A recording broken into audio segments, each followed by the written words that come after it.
Welcome to section 6 of immunology. In this section, we'll be discussing chronic inflammation. So here's our overview of chronic inflammation. By definition, it's a delayed inflammatory response that includes elements from innate and adaptive immunity. Now let's talk about some of the causes. Chronic inflammation can be caused by prolonged infection, and that's the most common cause of chronic inflammation. Another cause is autoimmune disease. An example of that would be lupus. Another cause is reaction to a foreign agent, for example, silica. So now let's talk about what it looks like, or morphology. It's basically lymphocyte infiltration. And what you really need to remember from that is that the lymphocytes are really activated T cells. So when you think lymphocyte, think T cells. This is the overview image for chronic inflammation. We will refer back to this frequently throughout the lecture. Right now, just focus on this one thing, lymphocyte infiltration. And the cells that really predominate here in chronic inflammation are the T cells, helper T cells, and cytotoxic T cells. But you can also think about natural killer cells. Before, when talking about acute inflammation, we said that when you look at histology or a biopsy taken from tissue during acute inflammation, you would see neutrophil infiltration and swelling. Those are the two big things you see. In chronic inflammation, what you see is this lymphocyte infiltration. This image shows a biopsy of tissue during chronic inflammation, and it reveals lymphocyte infiltration. And the lymphocytes are those dark purple cells with large round nuclei. You can see them scattered throughout the entire tissue. And remember, think of the lymphocytes as mainly being T cells. There may be some plasma cells scattered throughout here, but again, basically assume that all of the lymphocytes you see in chronic inflammation are activated T cells.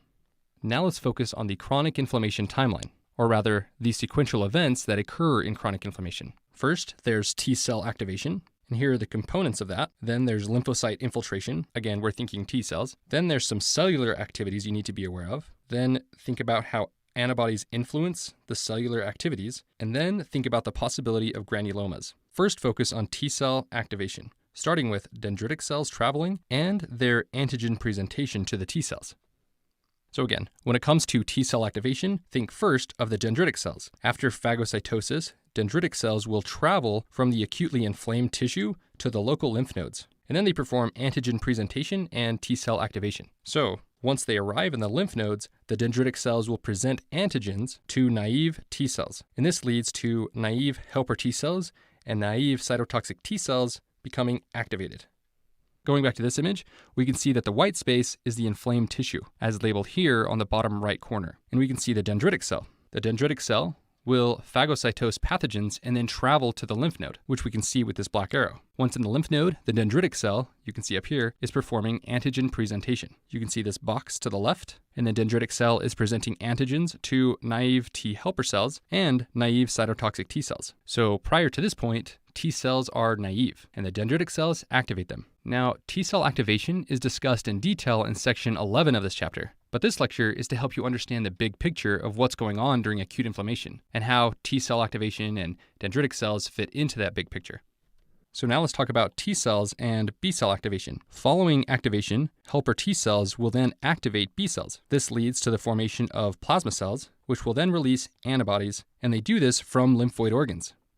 So going back to this image, if we look at this top one, we see the naive T helper cell has become activated, and then it can go activate B cells. We can see B cell activation taking place here. Following that activation, B cells can develop into plasma cells, which then release antibodies. Initially, they release IgM, but after being stimulated by helper T cells, they can release IgE, IgA, or IgG. And if you look over here, before B cell activation, we have this box, indicating that there can be T cell independent activation of B cells, or there can be antigen dependent activation of B cells. So in other words, there's three ways to activate B cells, but the details of B cell activation and antibody production is all discussed in sections 12 and 13 of this chapter. Hopefully now, though, you can recognize how B cells and T cells and antibodies fit into chronic inflammation. If you look at the bottom left of this image, we see an antibody right here, and it leaves the postcapillary venule and enters the inflamed tissue. And then the antibodies can exert their effect. Coming back to our timeline, we have now talked about T cell activation and the three activities as part of that. Now let's talk about lymphocyte infiltration. Now the term lymphocyte refers to cells that come from lymphoid progenitors. So these include T cells, B cells, and natural killer cells. So when you think of these lymphocytes, think about how they will marginate, roll, adhere, and transmigrate toward the site of inflammation, very much like neutrophils do. Now, this process of lymphocyte infiltration can actually be called extravasation. In other words, this is how the lymphocytes leave the blood vessel and enter the tissue. Just know that this process applies to these lymphocytes in just the same way that it applied to the neutrophils. And although we've talked about T cells, B cells, and natural killer cells as all being these lymphocytes which do this infiltration or extravasation, remember that the predominant lymphocytes that infiltrate the tissues are activated T cells, so cytotoxic T cells and helper T cells. Next, let's focus on the cellular activities. It's best to think of these as taking place after lymphocyte infiltration. So let's discuss the activities of natural killer cells, cytotoxic T cells, helper T cells, macrophages, and even eosinophils. If you look at the bottom, you can see the postcapillary venule and several lymphocytes entering the inflamed tissue. So the natural killer cells, the helper T cells, and the cytotoxic T cells. And once these lymphocytes have infiltrated, they will exert their effects on inflammation. So now if you look at the top, we can see a T helper cell up here, and a cytotoxic T cell, and towards the left of the image we can see the natural killer cell. Let's go back and focus on the cytotoxic T cell. Notice that it's inducing apoptosis. So we see the infected cell here, and the cytotoxic T cell is causing it to undergo apoptosis. And if you look at the natural killer cell, it's doing the same thing. So cytotoxic T cells and natural killer cells function in very similar ways. And this mechanism by which they induce apoptosis of infected cells is discussed in great detail in section 9 of this chapter. So regarding cellular activities, we briefly talked about natural killer cells and cytotoxic T cells. And what do they do in chronic inflammation? They induce apoptosis. Now let's talk about helper T cells. Helper T cells come in 4 subtypes. And there are many other subtypes of helper T cells, but these are the only 4 that you need to be familiar with for board examination purposes. These are T helper 1 cells, T helper 2 cells, T helper 17 cells, and T reg cells. If you know these 4, you can appreciate the spectrum of T helper cell activity and understand how our immune system works, even if you don't know the basically endless number of subtypes of helper T cells, which, I'll emphasize again, are not important to know for step 1 or for your medical education. Going back to this image, looking at the lymph node, the T cells get activated. Then they infiltrate the tissue, and then you can see the activated T helper cell up here. This T helper cell in this image represents the 4 different subtypes of T helper cells, but understand that it will be one of those subtypes. And once in this inflamed tissue, the helper T cell will release cytokines that help facilitate chronic inflammation. And you can see an arrow pointing over here to cytokines. However, the cytokines the T helper cell releases will depend on its subtype. This image is explained in great detail in section 11 when you learn about T cell activation. But don't be intimidated by this. In fact, right now, I just want you to appreciate 2 things: that there are different types of T helper cells, which you can see right here: Th1, Th2, Th17, and Treg. And they each secrete cytokines, which have a certain function. And these cytokines and their functions can be very intimidating to remember. And the reality is, you just need to memorize those. To help you remember these, we've included in this chapter image mnemonic videos. So don't stress about these cytokines and their role here. Just know that the T helper cells will all release different cytokines which do different things. So going back to this image, we see the activated T helper cell. It'll secrete cytokines, and those cytokines will depend on the T helper cell subtype, and you'll memorize those, and this will be easy. So right now, just understand that they will release cytokines. Now, I want you to focus on the fact that these activated T cells are connected to a macrophage. Now, why would that be? Well, the macrophage performs the same role as dendritic cells do in the lymph nodes. They will present antigens to the T cells. However, dendritic cells presented antigens to naive T cells, causing them to become activated. Macrophages, on the other hand, will present antigens to already activated T cells, and it will ensure that they remain activated. If activated T cells aren't regularly re-stimulated through antigen presentation, they will behave as though the infection has resolved. So the macrophages will keep reminding the T cells, nope, you're not done here. We still need your help. So that's why macrophages will do this. This brings us to the cellular activities of the macrophages. The macrophages will remain local and perform phagocytosis and antigen presentation in the inflamed tissue. So again, this is merely re-stimulation of already activated helper T cells and cytotoxic T cells. And in chronic inflammation, macrophages will also release IL-1 and TNF, and these will perpetuate inflammation. And there are other cytokines that macrophages can release, but those depend on what activities are needed. For example, they can release IL-6, which will cause fever and increase Th17 activity. They can release IL-8, which will increase neutrophil chemotaxis. They can also release IL-12, which will increase Th1 activity and natural killer cell activity. And again, these cytokines and their roles will become more clear in your mind after viewing the cytokine image mnemonic videos. So regarding cellular activities, the last one to discuss are eosinophils. Now, eosinophils are important in defense against parasites. And when you think of eosinophils, it's best to think about T helper type 2 cells. And these increase eosinophil activity in two ways. One is through the release of IL-5. In other words, T helper 2 cells are releasing IL-5. This IL-5 will then increase eosinophil production in the bone marrow. Th2 cells will also release IL-4. And these will increase IgE-releasing plasma cells. And IgE works by binding to parasites, especially helminths or worms. Eosinophils will then bind to the Fc portion of the IgG antibody, and in response, they will release major basic protein, or MBP, and this causes the destruction of the helminth.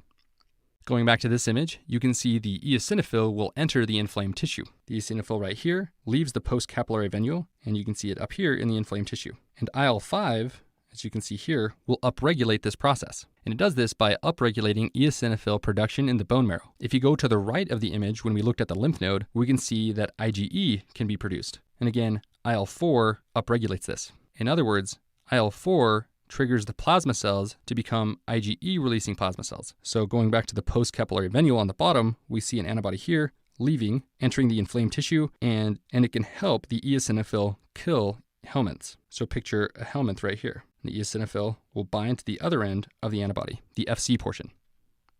This shows eosinophil killing of helminths in more detail. You can see the eosinophil on top, and you can see the helminth or parasite below. There's an IgE antibody attached to the helminth, and the eosinophil comes along and its Fc receptor binds to that IgE. And this connection will trigger the eosinophil to release major basic protein, shown here as these little blue dots. So if we now go to the bottom half of the image, we can see that this major basic protein has caused helminth death. Now that we've covered cellular activities during chronic inflammation, let's talk about antibody influence on those cellular activities.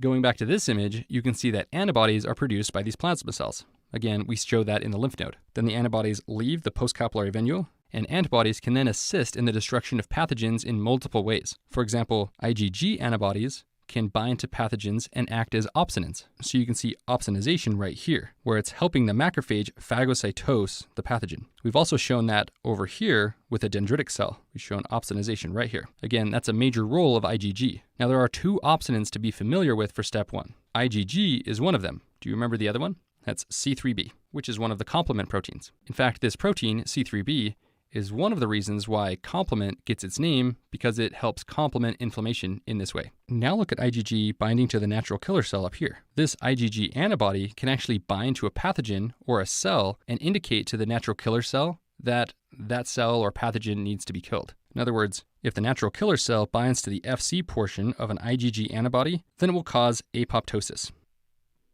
So this summarizes what we just discussed. Antibodies will bind to the pathogen, and IgG-bound pathogens will increase opsonization and phagocytosis by macrophages and dendritic cells. IgG can also increase activity of natural killer cells, where IgE-bound pathogens, for example, parasites, will increase the activity of eosinophils. The last concept to keep in mind with chronic inflammation is granuloma formation. Going back to this image, you can see that the macrophage here is responsible for granuloma formation, or possible granuloma formation. The details of granulomas and granuloma formation is discussed in detail in section 8 of this chapter when we talk about macrophages. But briefly, just know that granulomas are collections of activated macrophages. Now that we've covered chronic inflammation, let's do a quick question to apply this.